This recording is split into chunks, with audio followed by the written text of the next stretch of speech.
Salut à vous amoureux du ballon rond, j'espère que vous allez bien. On retrouve nos bleus ce soir après 4 mois d'abstinence. L'équipe de France nous avait laissé sur une belle victoire face à l'Italie, place désormais au choc face à la Croatie pour le quart de finale aller de la Ligue des Nations.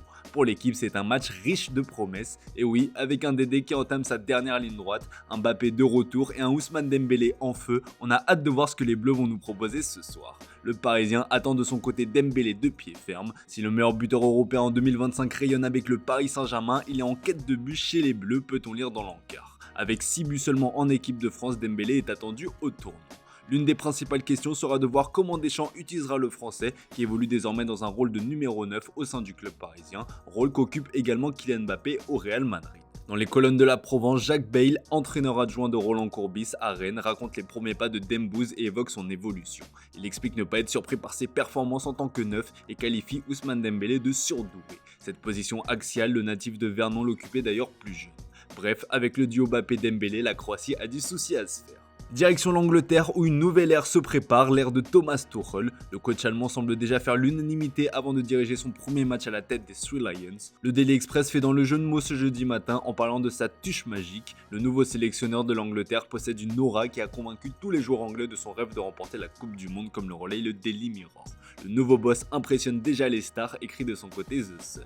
Morgan Rogers, joueur d'Aston Villa, affirme que le nouveau manager des Three Lions a détaillé son plan pour remporter le Graal en 2026 et toute l'équipe est convaincue de pouvoir y parvenir. Début de réponse demain pour son premier match sur le banc. Ce sera le match de qualification pour la Coupe du Monde contre l'Albanie. Pour être complet sur l'actu en Angleterre, Chelsea a réalisé un coup double de folie au Sporting à 75 millions d'euros. Via un communiqué, le club portugais a annoncé avoir trouvé un accord avec Chelsea pour le transfert de ses deux pépites, Dario Essugo et Giovanni Kenda. Le premier débarquera chez les Blues dès cet été, tandis que Kenda devra attendre l'été 2026. Comme le relaye Abola, le montant exact de l'opération s'élève à 74,4 millions d'euros. Dans le détail, Kenda a coûté près de 52 millions d'euros contre 22 millions d'euros pour Essugo. On file en Italie pour continuer à parler transferts, comme le placard de la Gazzetta dello Sport ce jeudi matin, l'Inter tente Castro. Alors que Lautaro Martinez s'est blessé, le club italien pourrait aller chercher son ami et compatriote argentin Santi Castro, attaquant de Bologne. Les deux hommes sont proches, arrivé à Bologne l'été dernier, Santiago avait besoin de conseils pour s'adapter à un nouveau pays et à un nouveau championnat. Lautaro Martinez l'a beaucoup aidé, comme l'explique le journal au papier rose. Baptisé Lautarito, Santi Castro est évalué à 40 millions d'euros. L'Inter a d'autres options comme Lorenzo Luca, l'avant-centre de l'Udinese, mais comme le rapporte le Corriere dello Sport, le joueur coûte 30 millions d'euros et il faudra batailler avec Naples. La Juventus cherche aussi de son côté un nouvel attaquant pour la saison prochaine en raison de l'incertitude qui règne autour du duo Vlahovic-Kolo Muani. Comme le rapporte le Correio d'Amania, la Juve s'attaque à Gyökeres. L'attaquant du Sporting est estimé à 75 millions d'euros, mais il y a beaucoup de concurrence sur ce dossier. Un intérêt qui peut interpeller à l'heure où la Juventus semblait poussée pour recruter définitivement Kolo Muani du Paris Saint-Germain. Problème, le club parisien n'est pas forcément d'accord pour un nouveau prêt. De plus, malgré des débuts en fanfare, l'attaquant français bloque à 5 buts et n'a plus marqué depuis son doublé en février dernier face à Côme. La Juventus hésite et pourrait donc se pencher sur d'autres solutions. Enfin, on termine avec la Gazzetta dello Sport qui nous rappelle que le choc de la soirée, ce sera le quart de finale entre l'Allemagne et l'Italie. Un gros test pour la Nazionale qui va pouvoir faire le point sur son niveau actuel. Pour ce match, le duo Moiskin-Raspadori devrait être aligné en pointe.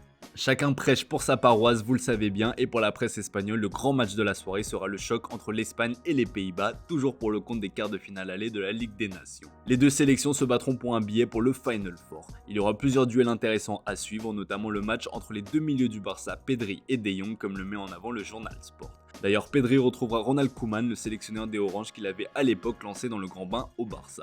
Ce sera un défi de taille pour la Roja qui n'a toujours pas battu son adversaire du soir à l'extérieur.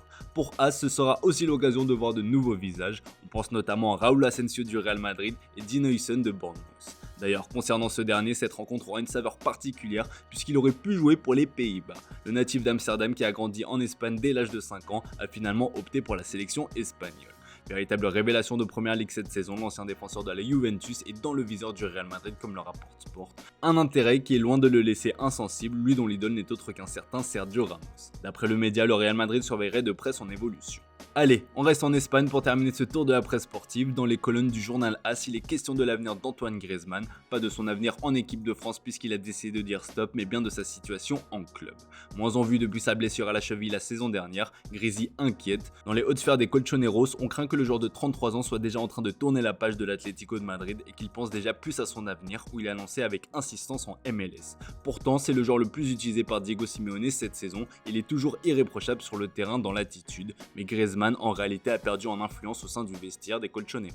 Selon les indiscrétions de AS, Antoine Griezmann va communiquer sa décision à sa direction dans les tout prochains jours. Si son entourage continue de dire que le joueur n'a pas encore tranché, l'Atlético de Madrid estime qu'il a déjà acté sa décision et qu'il ne prolongera pas l'aventure au-delà de 2026. Il souhaite dès à présent rejoindre la MLS et plus précisément le club de Los Angeles FC où évoluent les Français Olivier Giroud et Hugo Lloris.